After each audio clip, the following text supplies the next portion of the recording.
Loss ఇది జరుగుతుంది. So వాస్తవాలు వేరు, ఆదర్శాలు వేరు. వాస్తవాలు ఏంటి? అమెరికాలో ఎలాగైనా నేను ఆర్థికంగా బలపడాలి, చైనా నుంచి నన్ను నేను కాపాడుకోవాలి, నా దేశాన్ని let's make America great again అనేది చేయాలని ప్రెసిడెంట్ ట్రంప్ గారు చెబుతున్నారు. పక్కన ఉన్న మన ప్రధానమంత్రి మోడీ గారే అంటున్నారు let's make India great again అంటున్నారు. ఈయన యొక్క యుద్ధ రీతి ఏంది, లేకపోతే చతురత, ఇగో మన మూవేళ్ళ జెండా ఇట్లా ఎగరాలి అంటే మనము మన భారతదేశం చుట్టూ ఉన్న నేపాల్, బంగ్లాదేశ్, మయన్మార్, ఆఫ్ఘనిస్తాన్, పాకిస్తాన్, శ్రీలంక, ఈ దేశాలు, భూటాన్, వీటిని అర్థం చేసుకుంటా వీటిని చైనా ఏమన్నా కొనేస్తుందా అనే ఒక స్పృహతో మనం చాలా జాగ్రత్తగా రేపు ఏదైనా యుద్ధం వస్తే, చైనా కొనేస్తోంది కదా, ఆల్రెడీ కొనేసింది. శ్రీలంక పోర్ట్లన్నీ వాళ్ళ చేతిలో ఉన్నాయి. Sri Lanka, Bangladesh, Nepal, Pakistan, China Pakistan economic corridor ద్వారా అది BRI belt and road initiative. అంటే మనము 99 టీవీ ప్రేక్షకులకి మీ సమక్షంలో చెప్పాలనుకున్నది ఒకటే సార్, మన తెలంగాణ రాష్ట్ర ప్రభుత్వాలు చేసే పనులు మీరు గ్యారంటీ గమనిస్తున్నారు ప్రతిరోజు.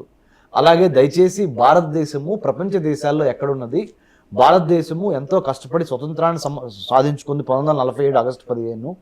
కాబట్టి దయచేసి ఆంధ్ర తెలంగాణ రాష్ట్ర రాజకీయాలతో పాటు భారతదేశ రాజకీయాలు, భారతదేశ విదేశాంగ విధానం, భారతదేశానికి వేరే దేశాలతో ఉన్న సంబంధాలు, అంతర్జాతీయ సంబంధాలలో భారతదేశం ఎక్కడున్నది, మన మిత్రులు ఎవరు, మన శత్రువులు ఎవరు, పర్మనెంట్ మిత్రులు ఉండరు, పర్మనెంట్ శత్రువులు ఉండరు, ఉండరు. సో మన యొక్క భారతదేశం యొక్క ప్రయోజనాలు బాగా ఉండాలి అంటే మనము ఎవరెవరితో ఎలా మెలగాలి అనే దాని మీద సామాన్యంగా, అంటే చిన్న చిన్న వ్యాపారాలు చేసుకునే ప్రజలు కూడా దేశ అంతర్జాతీయ విదేశ వ్యవహారాలలో తమదైన అవగాహనకి, తమదైన పబ్లిక్ ఒపీనియన్కి, తమదైన వాయిస్ని వినిపించడానికి మీరు ఈ 99 టీవీ ద్వారా వాసుదేవన్ గారు మనం చేస్తున్న ఈ కృషి ఏంటండి? ఫైనల్గా మన తెలుగు, తెలంగాణ, ఆంధ్ర రాష్ట్ర ప్రజల్ని ఒక రకంగా దేశ అంతర్జాతీయ వ్యవహారాల మీద అమెరికా, ఇండియా, అమెరికా, చైనా, లేదా India, China, India, America, India, Japan, India, Australia, ఈ ప్రపంచ వర్తక వాణిజ్య వ్యవహారాల్లో, అంతర్జాతీయ దౌత్యపరమైన సందర్భాల్లో ఆర్ సమావేశాల్లో భారతదేశం తన యొక్క వాయిస్ వినిపించి భారతదేశానికి ప్రయోజనం కలిగించే విధి విధానాల మీద ఒక రకంగా స్పృహ తీసుకురావటం, ఒక రకంగా ఒక అవేర్నెస్, ఒక అవగాహన తీసుకురావటం సామాన్య ప్రజలకు కూడా. ఇంతవరకు ఇది ఓన్లీ, మీరు కూడా ఢిల్లీలో పనిచేశారు సార్, నేను కూడా ఢిల్లీలో చదువుకున్నాను, జవహర్లాల్ నెహ్రూ యూనివర్సిటీ జేఎన్యూ ఢిల్లీలో. మనం చూసింది ఏంటి సార్ వాసుదేవన్ గారు, మన పరిచయం 15 ఏళ్లలో మనం చూసింది ఏంటి? విదేశీ వ్యవహారాలు ఓన్లీ ఢిల్లీలో ఉన్న సౌత్ బ్లాక్కే పరిమితం. Indian foreign service 4-5 national media సంస్థలు, 4-5 నేషనల్ మీడియా 10 నిమిషాలు మాట్లాడుకోవడం, టెలివిజన్ లో మాట్లాడుకోవడం, అంతవరకు ఒక డబుల్ కాలమ్ ఐటమ్, ఒక ఇంగ్లీష్ అంతే. ఆ విదేశీ బ్యానర్ స్పేస్ ని ఆక్యుపై చేసింది. Absolutely. Post Trump development absolutely అదొకటి. గడిచిన ఆయన వస్తున్నాడని తెలిసి ఒక 3 నెలలు నుంచి ఇప్పటివరకు ఇంకో ఈ నెల, కానీ 4 నెలలుగా అంతర్జాతీయ వార్తలకు, అమెరికా భారత్ సంబంధాలకు సంబంధించిన హెడ్లైన్స్ మనకి పేపర్లో కనిపిస్తున్నాయి. అవును. ఏది వాషింగ్టన్ పోస్ట్, న్యూయార్క్ టైమ్స్ లో కాదు, ఇండియన్ మీడియా. ముఖ్యంగా అక్కడ దాకా ఎందుకు సార్, మన ఆంధ్ర తెలంగాణ రాష్ట్రాల్లో 99 టీవీ ద్వారా మీరు గత 3 నెలల్లో ఎంత అంతర్జాతీయ సమావేశాలకి, అంతర్జాతీయ సంబంధాలకి, మీటింగ్స్కి మీరు ఎంత ప్రాముఖ్యత ఇచ్చారు? ఎందుకు ఇచ్చారు అంటే ఆంధ్ర నుంచి అమెరికా, మన పిల్లలు అక్కడ ఉన్నారు. అమెరికాతో మన ఆంధ్ర తెలంగాణ రాష్ట్రాలు, తెలంగాణ రాష్ట్రం నుంచి కానీ ఆంధ్ర నుంచి తెలుగు రాష్ట్రాలు చాలా అవినాభావ సంబంధం అమెరికాతో ఏర్పడింది. ఇంకోటండి, ఇంకా 2-3 అంశాలు ఇక్కడ మనం మాట్లాడాల్సింది, 2 కూడా క్రూషియలే. ఇప్పుడు 3 different studies were carried about the presence of Indian illegal immigrants in US. ఒక స్టడీ 7.5 lakhs చెప్తోంది ఇల్లీగల్ ఇమిగ్రెంట్స్, ఒక స్టడీ 4.5 చెప్తోంది. అండ్ గవర్నమెంట్ ఆఫ్, అంటే యుఎస్ గవర్నమెంట్ అడ్మినిస్ట్రేషన్ వాళ్ళది హోమ్లాండ్ సెక్యూరిటీ చెప్పేది ఏంటంటే 3.5 lakhs చెప్తోంది ఇల్లీగల్ ఇమిగ్రెంట్స్. ఏది కరెక్ట్ అనే దాని మీద మలగులాలు పడుతున్నారు. నేనైతే అంటే అఫీషియల్గా తీసుకుంటే మనం హోమ్లాండ్ సెక్యూరిటీని మనం పరిగణలోకి తీసుకుంటాం. 3.5 lakhs it's not a small number. ఇప్పుడు వరకు చాలా తక్కువ మంది వచ్చారు. ఇప్పుడు వరకు మహా అయితే ఒక 600 మంది వచ్చారు, 700 మంది వచ్చారు. ఇది 3 ఫ్లైట్లో కలిపి 700 మంది వరకు వచ్చారు. సో ఇది స్మాల్ నెంబర్, 3.5 లక్షలు కూడా స్మాల్ నెంబర్ ఏం కాదు. అండ్ మనం వాళ్ళ పాపులేషన్లో మనం ఆక్యుపై చేసింది మెక్సికో, ఎల్ సల్వడార్ తర్వాత మనమే ఉన్నాం, third or fourth I believe. Illegal immigrants list. ఇల్లీగల్లో ఎలాగో ఉన్నాం. పాపులేషన్ వైజ్ కూడా మనం థర్డ్ ఫోర్త్ ఉన్నాం యుఎస్ పాపులేషన్ మొత్తం మీద. థర్డ్. రేపొద్దున మోడీ ఆయన ఇన్ని రకాల జాగ్రత్తలు తీసుకున్నాడంటే నేటివ్ అమెరికన్స్కి ఇబ్బంది వస్తుందంటే మనం ఆ దేశం కళలోంచి మనం చూసి మాట్లాడాం. మనకేదో అన్యాయం జరుగుతుంది. ఒక రోహింగ్యా ఇక్కడ ఉంటే మనం ఒప్పుకుంటాం, పంపించేస్తాం. అలాగే ఆయన కూడా చేస్తున్నాడు. సరే, వెళ్ళిన వాళ్ళు సంతానం పెంచుకుంటూ వెళ్తాం, ఉద్యోగాలు చేసుకుంటే వరకు అయితే వాళ్ళకి ఇబ్బంది ఉండదు. బట్ అన్లాఫుల్ యాక్టివిటీస్లో ఉంటాం అనేది చాలా. మెక్సికన్స్ తర్వాత మనం వైట్ కాలర్ ఫ్రాడ్స్లో మన వాళ్ళు ఎక్కువ ఉన్నారనేది ఒక salient observation by a group of professional people, those who are settled in US, ఈ ల్యాండ్ నుంచి వెళ్ళిన వాళ్ళు. ఇదొక అంశం.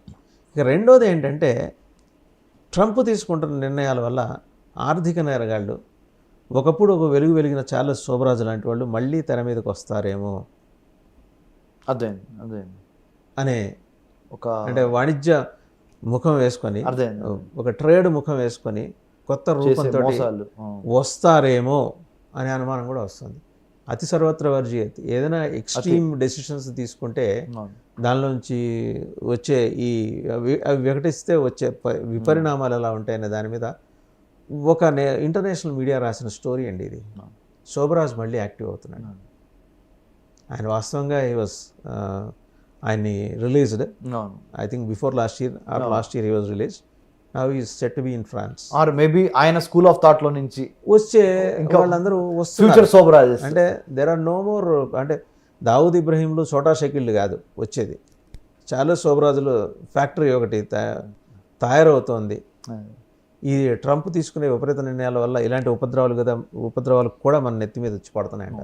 నిజమేనా? అలాంటి అవకాశం అంటే దాంట్లో మీరు చెప్పిన దాంట్లో కొంతవరకు నిజం లేకపోలేదు. ఎందుకంటే ఇల్లీగల్గా బతకటం అంటే, ఒక పులి రక్తానికి అలవాటు పడితే, చంపటానికి అలవాటు పడితే ఆ పులి తన వైఖరిని ఎట్లా మార్చుకోదు, ఇల్లీగల్గా బతికేద్దాము, ఎలాగోలా మోసం చేసి బతికేద్దాం అనే మనస్తత్వం, మైండ్ సెట్ ఉన్న వాళ్ళు 3.5 లక్షల మంది అనుకుందాం డిహెచ్ఎస్ తరఫున. వాళ్ళనే తీసుకుంది డిపార్ట్మెంట్ ఆఫ్ హోమ్ల్యాండ్ సెక్యూరిటీ అమెరికాలో ఉన్న వాళ్ళు ఏమన్న దాని ప్రకారం 3.5 లక్షల మంది చట్టబద్ధత లేకుండా మా అమెరికాలో ఉంటున్నారు, ఇల్లీగల్గా, ఇమ్మోరల్గా మీరు మా కంట్రీలో ఉంటున్నారు, మిమ్మల్ని మేము ఇండియా పంపించేస్తాము అనేది నిర్ణయం కదా.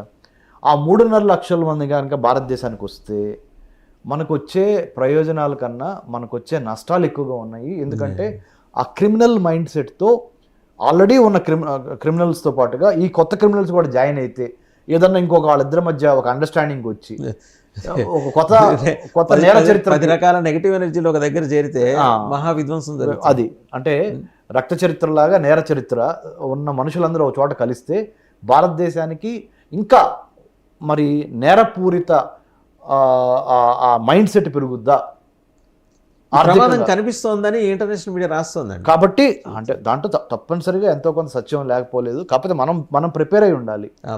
మనం ఏం చేయాలి, మన భారతీయుల్ని మనం కాదనుకోలేము. నెంబర్ 1 అది emotional decision. Number 1 you can't say these are not Indians because they are all they must be having some of them passports. రోజుకు వారానికో 100 మందో 1000 మందో వస్తారు. 3.5 లక్షల మంది అయితే వచ్చేస్తారు. వచ్చేస్తారనే రాబోతున్న ఇంకో 3 ఏళ్ళు అనుకుందాం వస్తారు. ఇప్పుడు వీళ్ళందరూ వస్తున్నారని చెప్పేసి చాలా శోభరాజు వాడు మళ్ళీ యాక్టివ్ అయిపోతే యూనివర్సిటీ ఏమైనా స్టార్ట్ చేస్తే అందుకేనండి అనేది యూనివర్సిటీ అఫీషియల్ గా కాకపోతే నాకు అర్థమైంది. వాడి స్కూల్ వాడు స్టార్ట్ చేసుకున్నాడు. అదే ఆ క్రిమినల్ స్కూల్ ఆఫ్ థాట్ అనేది స్టార్ట్ అయితే అనేది మీరు ఒక అభిప్రాయాన్ని వెళ్ళబుచ్చారు. దానికి ఏంటంటే తప్పనిసరిగా ఆ విధంగా కూడా మనం ప్రిపేర్ అయి ఉండాల్సిన అవసరం ఎంతైనా ఉన్నది. మన ఇండియాలో ఉన్న నార్కోటిక్స్ కంట్రోల్ బ్యూరో, ఇండియాలో ఉన్న నేషనల్ క్రైమ్ రికార్డ్ బ్యూరో, ఇండియాలో ఉన్న సెంట్రల్ బ్యూరో ఆఫ్ ఇన్వెస్టిగేషను, తదితర సంస్థలు, ఇంకా ఉదాహరణకి National Investigation Agency, Octopus, Greyhounds, whatever you name, all these law enforcement agencies which are in the business of stopping or containing the criminal activities within India.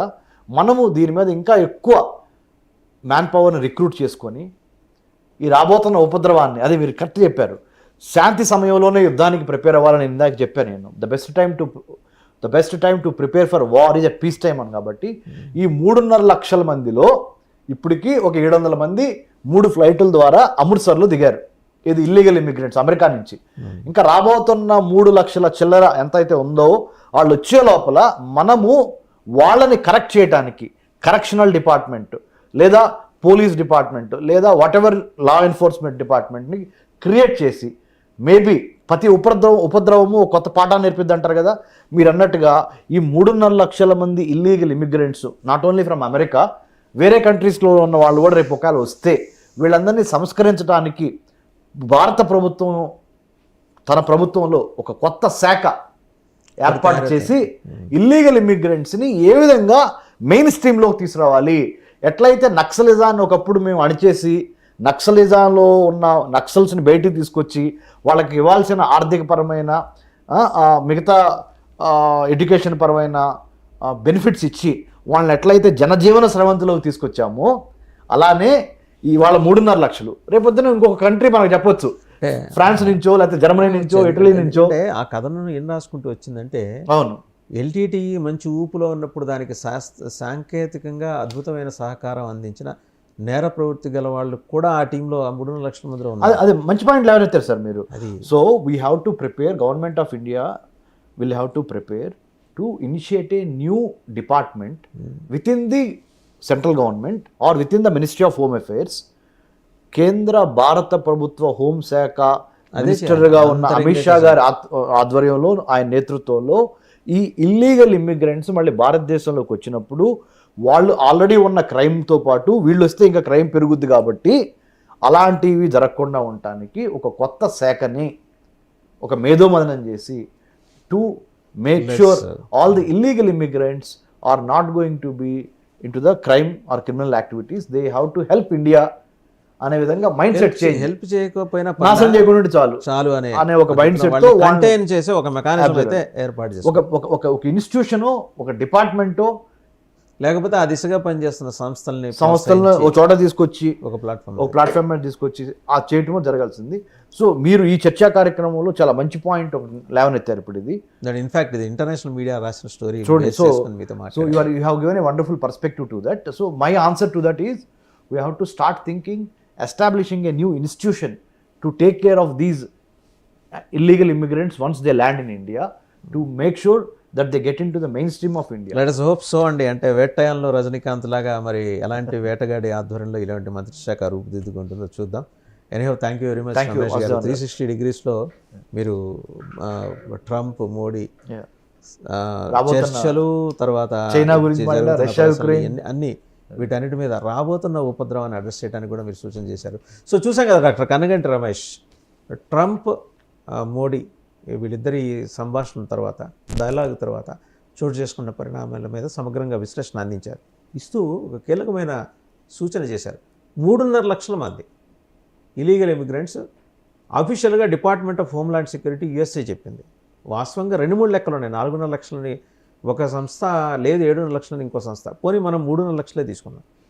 ఇందులో ఎంతమంది దావూద్ ఇబ్రహీంలు ఉన్నారు, ఎంతమంది Charles శోభరాజులు ఉన్నారు, ఎంతమంది ఛోటా షకీల్స్ ఉన్నారు, and Varadarajan మొదలయార్స్ ఉన్నారు. అలాగే ఎల్టీటీకి సహాయపడిన సాంకేతికంగా నైపుణ్యం ఉన్న సైంటిస్టులు ఉన్నారు.